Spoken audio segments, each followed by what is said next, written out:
This program is sponsored by EduTantra. नमस्कार, मैं प्रभात रंजन मिश्रा और आप देख रहे हैं नेशन लाइव। कोरोना महामारी ने पूरे देश में दस्तक दे दी है और अब गांव देहात भी इससे अछूते नहीं रहे हैं। इस वक्त जो फ्रंट लाइन पे लड़ाई लड़ रहे हैं, कोरोना के खिलाफ जंग लड़ रहे हैं, वो डॉक्टर हैं और डॉक्टर के एडवाइस को मानना बेहद ज़रूरी है। हमने बरेली के ऐसे ही एक डॉक्टर सुजॉय मुखर्जी से बातचीत की। बातचीत हमारे रिपोर्टर संदीप चंद्रा ने की। उन्होंने कोरोना महामारी से बचने के कुछ अचूक उपायों के बारे में जानकारी हमारे साथ साझा की। देखिए ये खास इंटरव्यू। नमस्कार, नेशनल लाइव में आपका स्वागत है। मैं संदीप चंद्रा। आज हम आए हैं यहाँ पे बरेली के नामी ग्रामी डॉक्टर सुजॉय मुखर्जी, जो कि एमएस सर्जन हैं, और आज इनसे कुछ मालूमात करते हैं कोरोना के बारे में कि कोरोना किस तरीके से हम लोगों के भारत में और विश्व में पूरा किस तरीके से तबाही मचाया हुआ है।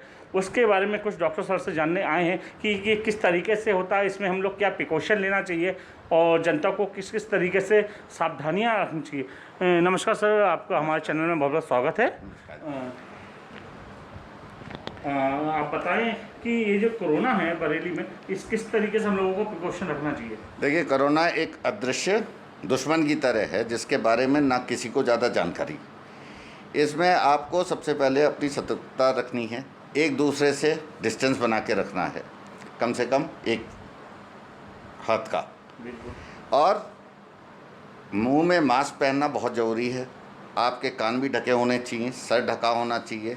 ये टच से वायरस आपके बॉडी में चिपक जाता है, उसके बाद मुंह नाक के द्वारा आपके अंदर जाता है और ये रेस्पिरेटरी सिस्टम को भी आपका पैरालाइज करता है। पीपल इस समय ज़्यादा नहीं समझ रहे इसकी ग्रेविटी, क्योंकि ये बीमारी किस तरह टर्न आउट करती है कोई नहीं जानता, ना जो ट्रीटिंग डॉक्टर है वो भी नहीं कह सकता। पेशेंट हल्का फुल्का बुखार हो तो उसको एसिम्प्टोमेटिक L1 हॉस्पिटल में रेफ़र करा जाता है, जहां उसको सिर्फ सिम्प्टोमेटिक ट्रीटमेंट दिया जाता है। अगर पेशेंट थोड़ा सा सीरियस होता है जिसको ऑक्सीजन की ज़रूरत है तो उसको L2 लेवल और L3 लेवल, इसमें 3 लेवल के हैं हॉस्पिटल। L3 3 लेवल के हॉस्पिटल होते हैं। L1 जो बेसिक लेवल, L2 में थोड़े एडवांस रहता है, और L3 जहां वेंटिलेटर्स की सुविधा है। तो बरेली में आपके पास L3 लेवल के 2 हॉस्पिटल हैं, एक तो रोहिलखंड मेडिकल कॉलेज और एक राम मूर्ति, तो जहाँ पे 20-20 वेंटिलेटर उपलब्ध हैं, और तथा टोटल बेड संख्या 400 की है। वहाँ पे आपके L2 लेवल पे है राजश्री मेडिकल कॉलेज, जहाँ पे 200 बेड्स अवेलेबल हैं। उसके अलावा L1 आपका है बिथरी चैनपुर पे, जहाँ पे मरीज एसिम्प्टोमेटिक होता है तो उसको रखा जाता है। इसमें जैसे लोग बाज़ार में इकट्ठे भीड़ लगा के आते हैं, वो नहीं होना चाहिए। उसमें हमें लगता है कि शासन का थोड़ा हस्तक्षेप करके लोगों को दूरी, जो दुकानदार है उसको भी मेंटेन करना चाहिए कि लोग भीड़ लगा के ना आए, क्योंकि कई बार ऐसा होता है कि हमें अगर कोरोना है और मैं एसिम्प्टोमेटिक हूँ, भीड़ में कोई और मेरे संपर्क में आ रहा है, तो बातचीत से या छींकने से वो कीटाणु उस पे आ रहे हैं। हो सकता है वो डायबिटिक हो सकता है उसको रीनल डिजीज़ हो, जिसमें ये कीटाणु ज़्यादा गंभीर रूप लेते हैं।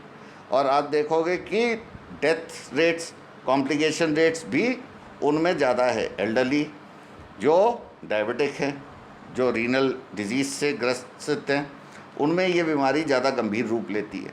बचाना भी मुश्किल हो जाता है, और इससे आपको खुद ही बचना है कि आप दूरी मेंटेन करें। चाहे आपको थोड़ा दुकान में टाइम ज़्यादा लगे, उससे कोई बात नहीं, लेकिन आपकी जान तो बच रही है। ये डिज़ीज़ आपको ही नहीं, आपके परिवार को, आपके साथ वाले हर एक को इफ़ेक्ट करता है। और cost of treatment is also high, कि जिसमें आपको ज़्यादा पैसा खर्च करना पड़ता है। आप ये नहीं जानते कि ये पेशेंट आपके पास आया है सिर्फ बुखार लेके या खांसी लेके, वो इन द मीन टाइम कौन सी तरफ करवट लेगा। हो सकता है सिंपल बुखार से उसको एकदम से सांस की दिक्कत हो, उसको शिफ्ट करना पड़ता है, जहाँ आईसीयू में ही भेजना पड़ता है, वेंटिलेटर पे ही लेना पड़ता है। एक बार पेशेंट वेंटिलेटर पे आ जाता है तो उसके जीने की क्षमता बहुत कम हो जाती है, आस बहुत कम। अच्छा, मैं सर ये जानना चाहूँगा कि आप व्यक्तिगत एक आप भी इंसान है, क्या आपको कभी डर नहीं लगता इस कोरोना से कि आप इस तरह की लोगों को सेवा दे रहे हैं, कोरोना को समझ रहे हैं, फिर आपकी लाइफ कितनी टफ होती है? मतलब जब आप एक मरीज के पास से घर जाते हैं तो अपनी फैमिली के लिए कितना टफ होता होगा? देखिए, शुरू में तो बहुत डर, क्योंकि पूरे वर्ल्ड में ये इफेक्ट हुआ, किसी को कुछ नहीं पता था। तो हम भी जब घर जाते थे पेशेंट देख के, तो पेशेंट को डिस्टेंस से देखा जाता था, प्लस अपने हाथ सैनिटाइज करते रहते थे। हम लोग पेशेंट्स यूजुअली पीपीई किट पहन के ही देखते थे, और सारा जाके घर पे अपने वो कपड़े उतार के बात करके उसके बाद ही अपने घर वालों से मिलते थे। तो घर पे बच्चों को तो डर लगा ही रहता है, टीवी पे वो देखते ही रहते हैं। और इस समय जैसे हमारी कोरोना में ही ड्यूटी चल रही है कि कोई इमरजेंसी पेशेंट आएगा सर्जरी का, तो हमें देखना ही पड़ेगा। और गवर्नमेंट के ये रूल्स भी हैं कि अगर किसी भी प्राइवेट में कोई सर्जरी वाला पेशेंट आएगा किसी प्राइवेट हॉस्पिटल, तो उसको कोविड हॉस्पिटल में उस पेशेंट को रेफ़र करना पड़ेगा फॉर सर्जरी। तो जिसके लिए हम लोग अब तो मेंटली फिज़िकली सब रेडी हैं, और सारे प्रिकॉशन, बाकी ऊपर वाले की मेहरबानी और आप लोगों की दुआ। अच्छा सर, मैं ये जानना चाहूँगा कि जिस तरीके से हमारा 3 महीने लॉकडाउन देश रहा, हम लोगों ने काफ़ी ज़्यादा सतर्कता से रहा, उसके बाद भी हमारा डे बाई डे ग्रेड बढ़ता चला जा रहा है। दिल्ली ले लीजिए, महाराष्ट्र ले लीजिए और महानगर ले लीजिए। ऐसा क्यों सर, जो हमारा उत्तराखंड है, यूपी है, बिहार है, यहाँ के लोगों को कम हो रहा है और दिल्ली बॉम्बे में बढ़ता चला जा रहा है ग्रेस? इसका क्या मतलब कारण है? देखिए, एक कारण तो ये भी हो सकता है कि जैसे बरेली है, एरिया वाइज पॉपुलेशन वाइज जगह काफ़ी है, लोग थोड़ा क्लोज नेट उस पर कम रहते हैं। वहाँ छोटे से कब्जे में भी 100,000 लोग रहते हैं, एक दूसरे से जल्दी फैलता है। तो इसीलिए कारण यही है कि वहाँ पे प्रवासी मजदूर भी ज़्यादा हैं, जो छोटे छोटे एनवायरनमेंट में रहते हैं, और उनमें जल्दी गंदगी भी ज़्यादा रहती है और फैलता भी जल्दी। अच्छा, मैं एक बात और पूछना चाहूँगा आपसे कि आपको क्या लगता है, 3 महीने हो चुके हैं और ये कब तक हम सोचें कि मतलब कोरोना कब तक वीक होगा, ये कब तक ख़त्म होगा?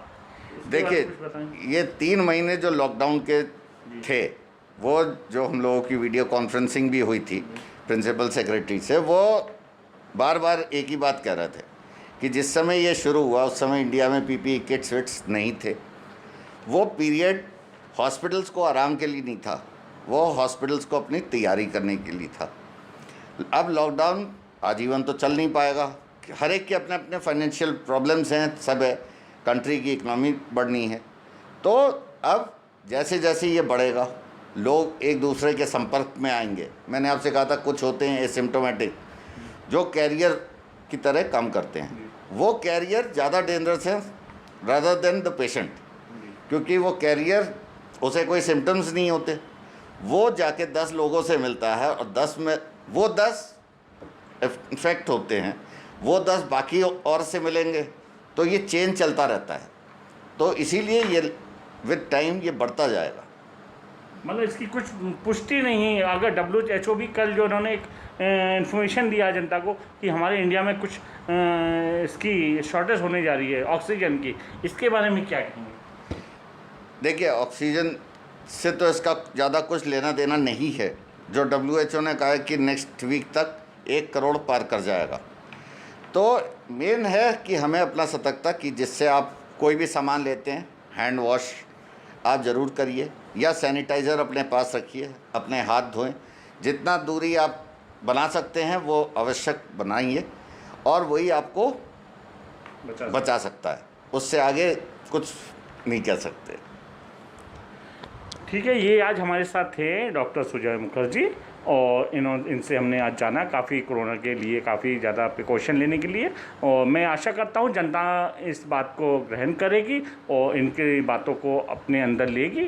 और कल हम चलते हैं किसी और दूसरे सर के पास। नमस्कार, बरेली से नेशनल लाइव के लिए संदीप चंद्रा। देश और दुनिया की सभी बड़ी खबरों के लिए हमारे साथ बने रहें। ये वीडियो आपको कैसा लगा कमेंट बॉक्स में ज़रूर बताएं। धन्यवाद।